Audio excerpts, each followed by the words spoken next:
اس کم وقت کو جو ہے موت کی نیند سلا سکتے تھے، موت کی آغوش میں پہنچا سکتے تھے، لیکن یہ کچھ وہ لوگ تھے جنہوں نے اپنی جان کی خیر بنائی، کچھ وہ لوگ تھے جنہوں نے جو ہے مال اور اسباب کے لیے محبت، مال کی محبت، اپنی اولاد کی محبت، اپنی زوجات کی محبت، اپنے مقامات کی محبت، اپنے قبیلوں کی محبت، انہوں نے یہ تمام چیزوں نے ان کو کمزور کر رکھ دیا تھا، یہ تمام چیزوں نے ان کو کمزور کر دیا۔ عزیزان محترم، امام مسلم علیہ السلام جو اس وقت مختار کے گھر پر تھے، آپ نے غنیمت نہ جانا، آپ نے یہ سمجھ لیا کہ اس وقت مختار کے گھر میں بیٹھنا، مختار کے گھر میں رکنا کوئی مناسب بات نہیں ہے، مختار کے گھر میں اس وقت میرا رکنا کوئی مناسب بات نہیں ہے، لہذا آپ نے حانی بن ارواح کے گھر کو جو ہے انتخاب کیا۔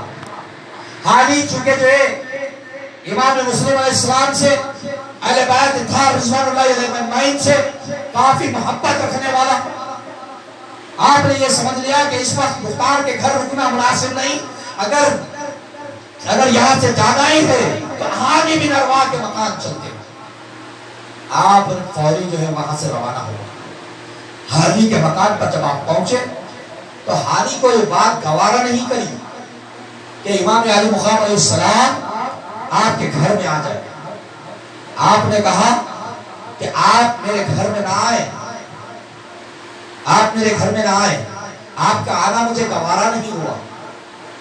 امام مسلم نے فرمایا کہ میں مسلوب ہوں، میں مظلوم مسلم بن عقیل ہوں، کیا تم مجھے جانتے ہو؟ میں مظلوم ہوں، تمہارے ہی لوگوں نے وعدہ کرنے کا بھروسہ دلا کر بلایا، اور میں بھائی حسین علیہ السلام کو بھی خط لکھ کر قاصد کو روانہ کر چکا، اور مجھے یہ اندیشہ ہے کہ بھائی امام وہاں سے روانہ بھی ہو چکے، مجھے اس بات کا اندیشہ ہے کہ امام حسین مکہ کو خیر آباد کر کر کوفہ کا راستہ بھی شاید لے چکے ہو۔ لیکن کیا ہی ہے کہ وعدہ کر کر وعدہ نہ نبھایا جانا یہ کوفیوں کا مقدر ہے۔ جیسے ہم نے محترم مولا مشکل کشا کو دھوکہ دیا تھا کوفیوں نے، ویسے ہی آج پھر باری آ گئی ہے دھوکہ دینے کی۔ امام مسلم علیہ السلام کی بات سن کر حانی کہتے ہیں کہ مجھے اہل بیت سے بہت محبت ہے، آپ سے بھی محبت رکھتا ہوں، آپ اگر میرے گھر میں داخل نہ ہوئے ہوتے تو میں آپ کو اندر نہ آنے دیتا، لیکن میری اس وقت غیرت گوارا نہیں کر رہی ہے کہ میں آپ کو جانے پہ اصرار کروں، مجبور کروں، لہٰذا آپ کو میں ایک محفوظ کمرے میں پناہ دیتا ہوں، بلکہ لے جا کر ایک اندر کمرے میں محفوظ جگہ پہ جو ہے حضرت حانی کو جو ہے چھپا دیتا ہوں۔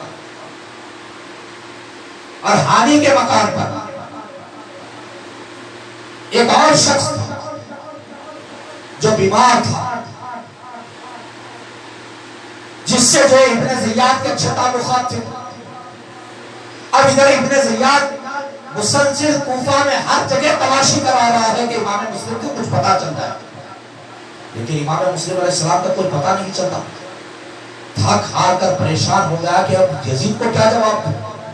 نعمان بن بشیر نے تو گرفتار نہیں کیا تھا، نعمان بن بشیر نے تو جو ہے کوئی جگہ نہیں دی تھی، نعمان بن بشیر تو دارالعمارت میں نہیں آنے دیا تھا، لیکن یزید کا یہ بھروسہ تھا کہ ابن زیاد اگر یہاں آتا ہے تو پھر گرفتار کرے گا، یا تو بیعت لے گا یا تو قتل کر دے گا۔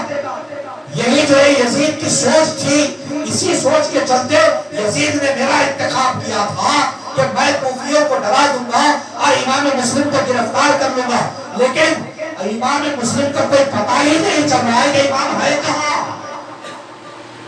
اپنے خاص جاسوس کو جو ہے طلب کرتا ہے، اپنے خاص جاسوس کو جو ہے طلب کرتا ہے، طلب کیا گیا، اس کو 3000 دینار دیے گئے، کہا کہ جاؤ لوگوں میں گھومو پھرو، لوگوں کے اندر اپنی محبت اہل بیت ظاہر کرو، منافقین اچھا۔ یاد رکھو عزیزان ملت، اللہ تبارک و تعالیٰ جب دوزخ اور جنت کا جو ہے حساب کتاب کرے گا، کس کو جنت میں جانا ہے کس کو دوزخ میں جانا ہے، تو تمام کفار، تمام مشرکین، تمام مجوسی، تمام کے تمام جتنے بھی دوزخ میں جانے والے ہوں گے دوزخ میں جائیں گے. لیکن دوزخ کا ایک سب سے کم ترین درجہ اور سب سے بھیانک ترین درجہ، اس کے بارے میں پوچھا گیا کہ یہ درجہ کس کے لیے دوزخ میں، تو فرمایا گیا کہ اللہ کے رسول یہ درجہ ہے منافقین کے لیے، کافر سے، مجوسی سے، یعنی کہ آگ کی پرستش کرنے والوں سے، کافر سے، مشرک سے، جادوگر سے، بدترین جو لوگ ہیں ان سے زیادہ اگر کسی بدتر شخص کا اگر کوئی مقام دوزخ میں ہے تو وہ منافق کا ہے. منافق کون ہوتا ہے میرے بھائی؟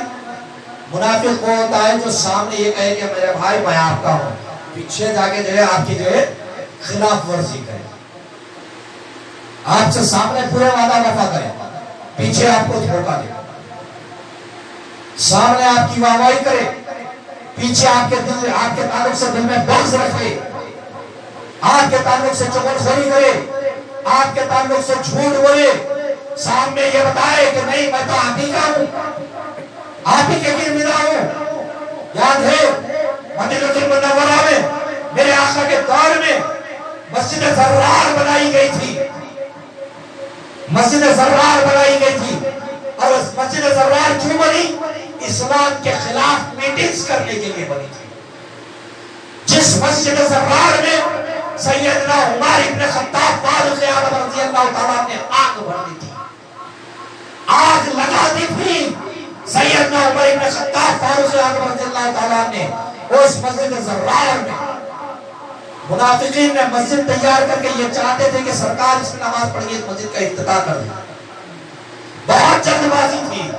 لیکن عمر فاروق رضی اللہ تعالیٰ کی دور اندیشی تھی. سرکار فاروق اعظم فرماتے کہ اللہ کے رسول یہ لوگ جلدی کر رہے ہیں، آپ اتنی جلدی نہ کریں. اللہ کے رسول صلی اللہ علیہ وسلم کا طریقہ تھا ہر کسی سے مشورہ کرتے، ہر کسی سے مشورہ کرتے، لیکن مشورے کا جواب دینے والوں میں صدیق اکبر رضی اللہ تعالیٰ کی ذات وہ تھی کہ ابو بکر کیا کہتے ہو تو جو اللہ اس کا رسول بہتر سمجھے. یہ ایمان کی چاشنی تھی، یہ محبت رسول تھی. کیا کہتے ہو ابو بکر تو کہتے کہ اللہ اس کا رسول بہتر سمجھتا ہے. مشورے کا جواب یہی ہوتا کہ آپ جو کہہ رہے ہیں وہی بہتر ہے. مشورے کا جواب بھی دیا جا رہا ہے، حضور پوچھ رہے ہیں جواب تو دینا ہے، لیکن جواب ایسا کہ فرماتے کہ اللہ اس کا رسول بہتر جانتا ہے. لیکن عمر فاروق رضی اللہ تعالیٰ عنہ عدل و انصاف کرنے والی ذات سیدنا فاروق اعظم فرماتے ہیں کہ اللہ کے رسول یہ لوگ جلدی کر رہے ہیں. لیکن کمال کی بات یہ بھی ہے میرے بھائی، اللہ کے رسول صلی اللہ علیہ وسلم نے ایک ارشاد فرمایا کہ میرے بعد کوئی نبی نہیں ہے، اگر نبی ہوتا تو عمر ہوتے. تو کسی شخص نے پوچھا کہ پھر ابو بکر رضی اللہ تعالیٰ کا مقام تو عمر فاروق سے بڑا ہے، سیدنا فاروق اعظم رضی اللہ تعالیٰ سے بڑا تو مقام ابو بکر رضی اللہ تعالیٰ کا ہے. تو پھر ابو بکر رضی اللہ تعالیٰ کے بارے میں سرکار نے فرمایا نہیں. تو عاشق نے چیخ کر کہا کہ وہ رب سے جدا نہیں، یہ ابو بکر سے جدا نہیں. میرے آقا رب سے جدا نہیں ہے، ابو بکر محمد سے جدا نہیں ہے. اسی لیے تو کہا گیا کہ اگر کوئی نبی ہوتا میرے بعد تو وہ عمر ہوتے، لیکن اللہ نے نبوت کے دروازوں کو بند کر دیا. تو جو منافقین تھے تو یہاں بھی منافق آ کے کہنے لگا کہ جو میں بہت محبت کرتا ہوں اہل بیت سے، بڑی دور سے آیا ہوں، یہ 3000 دینار ہے میرے پاس، میں یہ چاہتا ہوں کہ خدم بوسی کروں، خدموں کو بوسا دے کر یہ 3 پوتلیاں یہ 3000 دینار کی آپ کے خدموں پہ نچھاور کر دوں. بازاروں میں گھومتا رہا، لوگوں سے پوچھتا رہا، لوگ اس کو دیکھتے رہے، لیکن اس کا اصرار اتنا بڑھنے لگا اور محبت اہل بیت میں وہ اپنی حالت ایسی بتانے لگا کہ لوگوں کو یقین ہو گیا. لوگ اس کم وقت کو ساتھ لیے.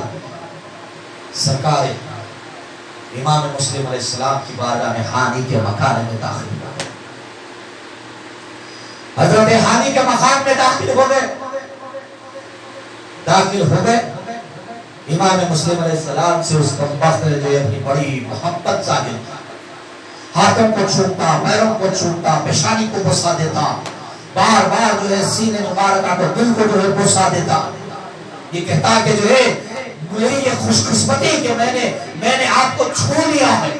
یہ میری خوش قسمتی ہے کہ میری محنت کی کمائی یہ 3000 دینار میں آپ کے قدموں پہ نچھاور کر رہا ہوں، اور میں یہ چاہتا ہوں کہ آپ اس مال کو اپنے کار خیر میں لگائیں. اتنی محبت بڑی باتیں.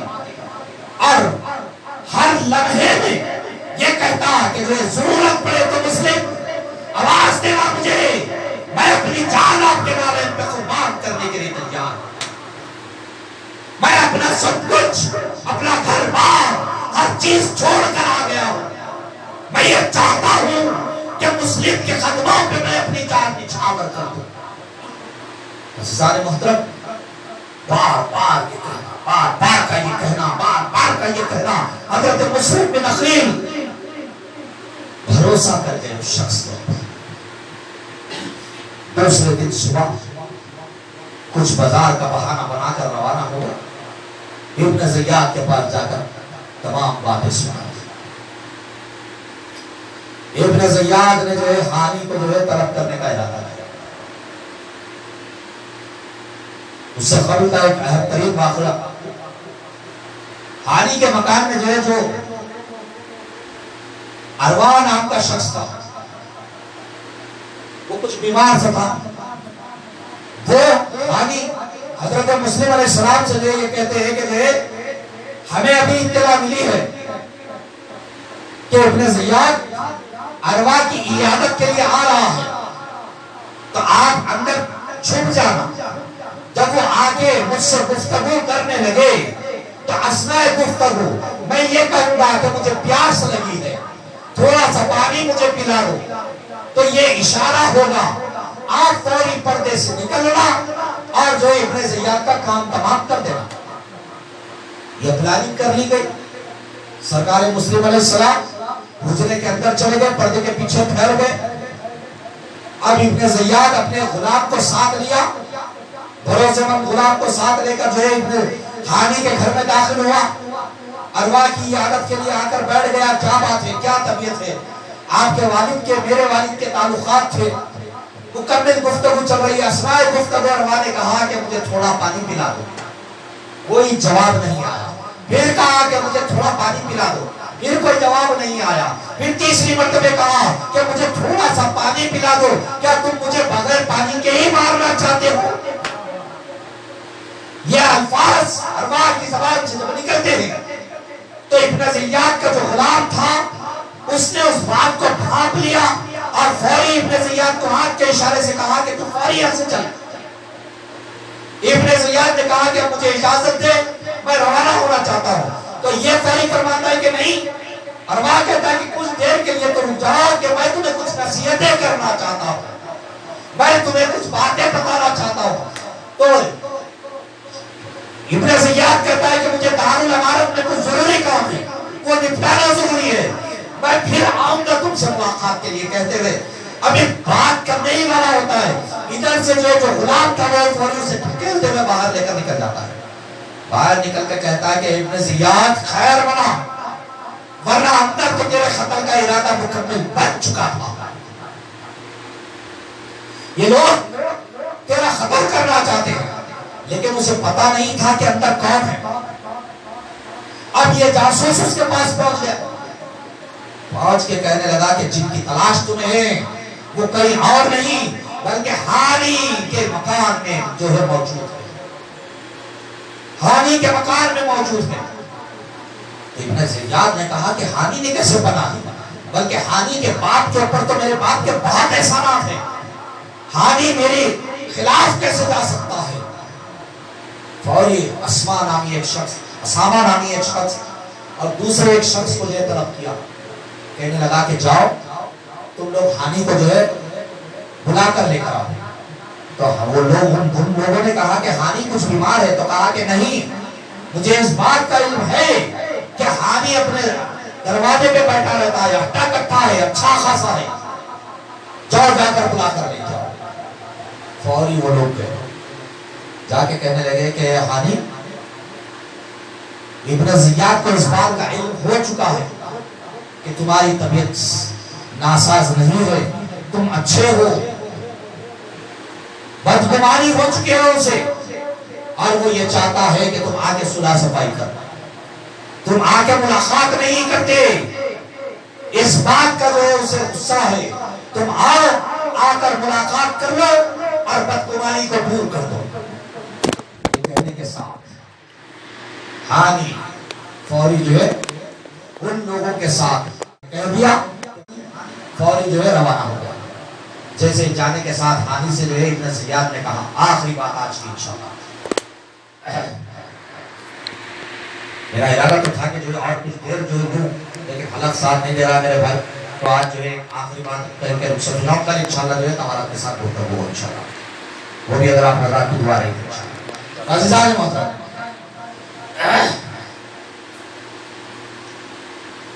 اللہم صلی اللہ علیہ وسلم، حالی سے ابن زیاد نے کہا کہ کیا بات ہے، اپنے دروازے پہ بیٹھے رہتے ہو، دارالامانت بھی آتے نہیں، سلام دعا بھی کرتے نہیں، ملاقات بھی نہیں کرتے، تو کہا کہ جو ہے میری طبیعت تو ناساز تھی یا مسلم کے ساتھ گفتگو میں مصروف تھے۔ حالی کے الفاظ سن، ابن زیاد کے الفاظ سنتے ہی حالی کے پیروں کے نیچے زمین کھسک جاتی ہے۔ حالی کہتے ہیں کہ مسلم بن عقیل وہ تو میں نہیں جانتا، وہ تو میرے پاس نہیں ہے۔ تو حالی نے تو ابن زیاد نے کہا کہ کیا تمہارے پاس نہیں ہے؟ تو مسلم نے حضرت حالی نے پلٹا کے فرمایا کہ نہیں میرے پاس نہیں ہے، تو پھر مجھے دے کیوں نہیں دیتے؟ ابن زیاد نے پلٹا کر کہا کہ پھر مجھے حوالے کیوں نہیں کر دیتے؟ تو حالی پلٹا کر کہتے کہ کس سے حوالے کرنا ہے؟ تو ابن زیاد نے کہا کہ وہی مسلم کو جو تمہارے گھر بیٹھے ہیں اور تم گفتگو کرتے ہو اس مسلم سے، دارالامانت نہیں آتے، تم اس وقت گورنر سے ملاقات کرنا پسند نہیں کرتے، اس مسلم سے تم بات کرنا پسند کرتے ہو جو امام حسین کی بیعت لے کر یہاں پہ علم بغاوت کرنے آئے اور تمہارے گھر میں پناہ لیے، تمہارے گھر میں چھپ کر بیٹھے ہیں، اور وہاں پہ پلاننگ ہوتی ہے، وہاں پہ جو ہے پورے ارادے کیے جاتے ہیں، اور اس مسلم سے گفتگو کرتے ہو اور میرے حوالے کرنے کے لیے تیار نہیں ہو۔ ابن زیاد کی بات سن کر حالی کہتے ہیں کہ مسلم میں نہیں جانتا، تو کہا کہ نہیں جانتے؟ تو ایک منٹ اس کمبخت جاسوس کو بلایا گیا، آنکھوں دیکھے اس منافق کو، پھر حالی نے فوری پہچان لی۔ حالی کہتے ہیں کہ میں مسلم کو اپنے گھر میں رکھنا نہیں چاہتا تھا، وہ گھر میں داخل ہو گئے تھے، اسی لیے میں نے پناہ دی، لیکن کوئی پلاننگ نہیں ہے، نہ ہی کوئی گفتگو ہے، وہ صرف میرے یہاں پناہ میں ہے۔ تو ابن زیاد کہتا ہے کہ ٹھیک ہے میرے حوالے کر۔ آپ نے فرمایا کہ کمبخت اہل بیت کو میں تیرے حوالے کروں؟ کہتے ہو تو ان پہ ظلم اٹھائے؟ حالی کی جان میں جب تک جان ہے، حالی مسلم کو تیرے حوالے نہ کرے گا۔ ابن زیاد نے جو اس کے پاس چھڑی تھی آنکھ پر اٹھا کر ایبرو پر مارا، تو ایبرو پھٹ کر جو ہے حضرت حالی کے چہرہ مکمل خون ہو جاتا ہے، خون ہو جاتا ہے۔ تو ایک اور شخص جو ہے وہاں سے اٹھتا ہے، اسامہ جو ہے وہاں سے اٹھ کر کہتے ہیں کہ اے ابن زیاد، تو نے یہ وعدہ کیا تھا کہ ان کو کوئی زر نہ دے گا، تم بلا کر لائے تو ہم بلا کر لائے، لیکن تو نے ان کو زر دیا ہے، تکلیف پہنچائی ہے۔ تو وہ کہتا ہے کہ تو خاموش بیٹھ ورنہ تجھے بھی ختم کر دوں گا۔ تم جانتے نہیں ہو کہ تم لوگ اس وقت مکمل پیرے کے اندر ہو۔ تو حضرت حانی فرماتے ہیں کہ میں اس قبیلے سے تعلق رکھتا ہوں جس قبیلے میں جوان مردی رہتی ہے۔ اگر قبیلے والوں کو پتا چل گیا کہ حانی کی کو جو ایک کھلوج بھی آئی ہے، تو تمام کے تمام لوگ اس دارالامارت کی اینٹ سے اینٹ بجا دیں گے۔ اس درمیان میں ایک افواہ اڑ گئی کہ حضرت ہانی کو قتل کر دیا گیا، لیکن یہاں ابن زیاد نے آپ کے دندان مبارک شہید کر دیے، آپ کی دوسری آنکھ پر بھی جو ہے تکلیف پہنچائی، چہرہ مقدس مکمل طور پر جو ہے خون خون ہو گیا، آپ کو گرفتار کرا کر ساتھ میں اسامہ کو گرفتار کرا کر اندر جیل میں ڈال دیا۔ اب یہاں لوگوں کو اس بات کا اندازہ ہو گیا کہ حضرت ہانی کو شہید کر دیا گیا، تو قبیلے کے تمام لوگ، کئی سینکڑوں ہزاروں میں لوگ جو فوری جمع ہو گئے، جمع ہو کے دارالامارت پہ جمع ہو گئے۔ جمع ہونے کے ساتھ لوگوں کا شور و غل سنا، تب اندر صرف 50 لوگ ہیں، ابن زیاد کے پاس صرف 50 ہے، تو قاضی شہر کو طلب کیا گیا۔ قاضی شہر کو طلب کر کے کہتا ہے کہ آپ جائیں، ہانی کو دیکھ لیں، ہانی زندہ ہے، لوگوں سے آپ کہہ دیں۔ اور اپنے ایک قاصد کو، اپنے ایک جاسوس کو کہا کہ قاضی کے ساتھ ہو جاؤ، قاضی صرف اتنا ہی کہے جتنا میں نے کہا ہے، اگر قاضی ایک لفظ بھی زیادہ کہے تو پھر قاضی کا کام تمام کر دینا۔ ابن زیاد کا وہ جاسوس قاضی کے ساتھ ہو گئے، قاضی نے دونوں اشخاص کو دیکھ لیا، حضرت ہانی کو دیکھ لیا، چھت کے اوپر چڑھنا چاہتے ہیں تو جاسوس کہتا ہے کہ کہنا اتنا ہی ہے، جبکہ ہانی نے کہا کہ قاضی صاحب آپ لوگوں کو کہہ دے کہ ایک 10 آدمی اندر دارالامارت میں اندر داخل ہو جائے تو میں صحیح و سالم باہر آ سکتا ہوں۔ لیکن قاضی کے ساتھ جاسوس نے کہا کہ آپ کو کہنا اتنا ہی ہے جتنا ابن زیاد نے آپ کو حکم دیا ہے۔ قاضی صاحب اللہ کے حضور توبہ کرتے ہیں کہ مولا رب قدیر، میں جو ہے حضرت ہانی کا پیغام لوگوں تک پہنچا دیتا، لیکن کیا کروں کہ ابن زیاد میرے قتل کے در پہ ہے۔ قاضی صاحب لوگوں سے کہتے ہیں کہ حضرت ہانی بخیر ہے، بخیر و عافیت ہے۔ یہ سن کر لوگ جو ہے وہاں سے روانہ ہو جاتے ہیں، وہاں سے جو ہے لوگ مکمل طور پر روانہ ہو جاتے ہیں۔ ادھر ہانی کو ابن زیاد کہتا ہے کہ کیا ہوا، لوگ واپس ہو گئے، اب تو تم حضرت مسلم کو میرے حوالے کر دو۔ حضرت ہانی نے کہا کہ تم بھلے ہی میرا قتل کر دے لیکن مسلم کو حوالے نہ کرو۔ کم وقت اتنی غیرت اس کی پکارتی ہے، جرأت اس کی اس کو اتنی للکارتی ہے کہ فوری حضرت ہانی کا قتل کر دیا جاتا ہے۔ انا للہ و انا الیہ راجعون۔ اس کے بعد لوگوں کو حکم دیتا ہے کہ ہانی کے مکان سے اس شخص کو گرفتار کرو جس شخص کا نامی حضرت مسلم، اس کے قاصد روانہ ہو جاتے۔ لیکن یہاں حضرت مسلم کو پتا چل جاتا ہے کہ حضرت ہانی شہید کر دیے گئے۔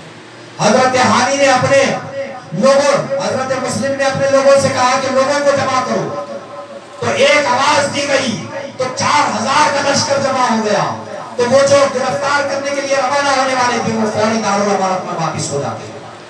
ادھر 4000 کا لشکر لیے حضرت ہانی فجر کی نماز کے بعد دارالامارت کو، حضرت مسلم دارالامارت کو گھیر لیتے ہیں۔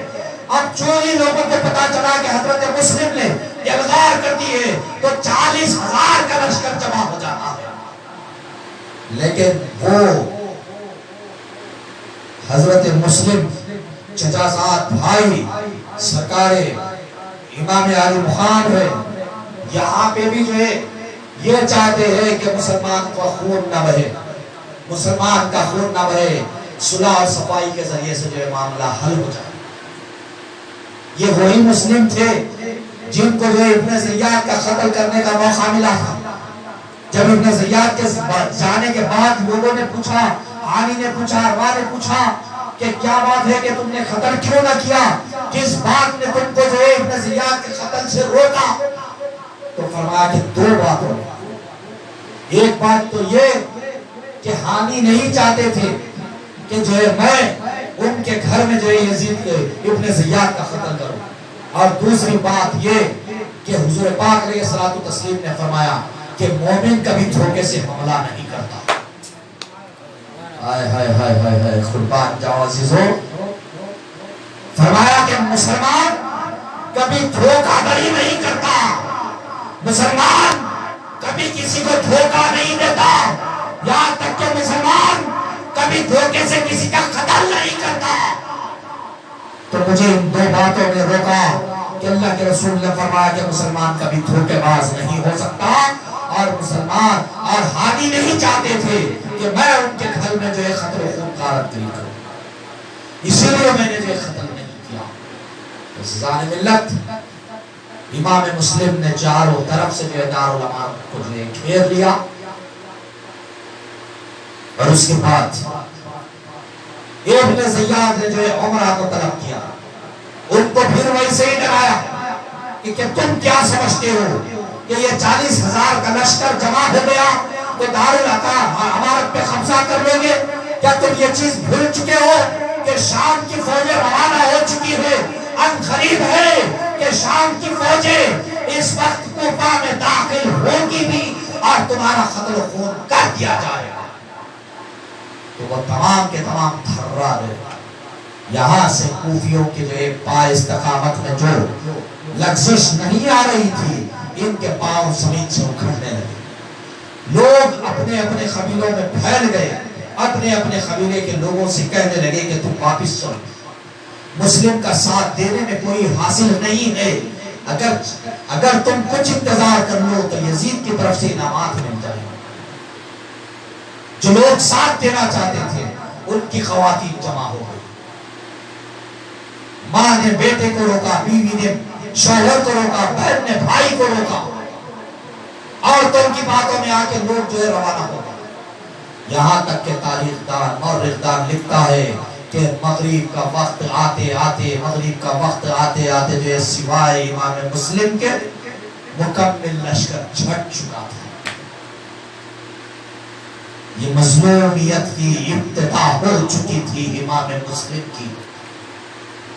اب امام مسلم مظلوم بے یار و مددگار اپنے گھوڑے کو لیے تنہا روانہ، اہل بیت سے محبت کا دم بھرنے والے کوفہ کے لوگ، جنہوں نے خط لکھ کر، جنہوں نے قاصدوں کو بھیج کر حضرت امام علی مقام کو بلایا تھا، جب امام علی مقام کی طرف سے حضرت امام مسلم آئے تو جنہوں نے بیعت کی تھی یزید کے ڈر سے یا انعامات اور اکرامات کی یا جاگیرات کے لالچ میں ایسا مظلوم کر دیا تھا مسلم کو کہ وقت مسلم، تنے تنہا مسلم، اکیلے مسلم جس دروازے پہ بھی جاتے یہ کہتے ہوئے دروازہ بند کر دیا جاتا کہ اب ہم کو آپ کا ساتھ دینا نہیں ہے،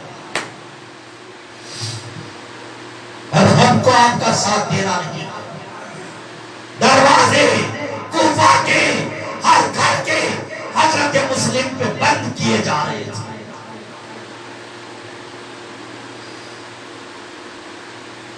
حضرات گرامی، امام مسلم بے یار و مددگار طوعا نامی ایک ضعیفہ جو ہے اللہ کے ذکر میں مشغول بیٹھی تھی، اس کے دروازے پہ رک گئے، کہا کہ مائی کچھ پانی پلا دے، کچھ پانی پلا دے۔ تو مائی اندر گئی، پانی لے کر آ کر دے دیا، آپ نے پانی پی لیا۔ پانی پینے کے بعد وہ ماں بڑھیا کی دعا اندر جو ہے اپنا برتن رکھنے گئی، آپ یہ وہیں چبوترے پہ کھڑے، واپس آتی ہے تو دیکھتی ہے کہ شخص کون ہو، میرا جوان بیٹا ہے، اگر یوں تجھے اپنے گھر پہ بیٹھا دیکھے گا تو میرا بھی قتل کر دے گا، تیرا بھی قتل کر دے گا۔ آپ نے کہا کہ میں وہی مسلم ہوں جس کو تم کوفیوں نے بلایا تھا،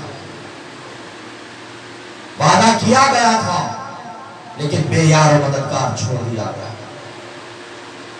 امام مسلم کی بات سن کر وہ اہل بیت سے بڑی محبت رکھتی تھی، فوری آپ کو اندر بلا دیا، فوری آپ کو اندر بلا دیا، اپنے گھر میں جو ہے محفوظ مقام پر جو ہے بنا دیا۔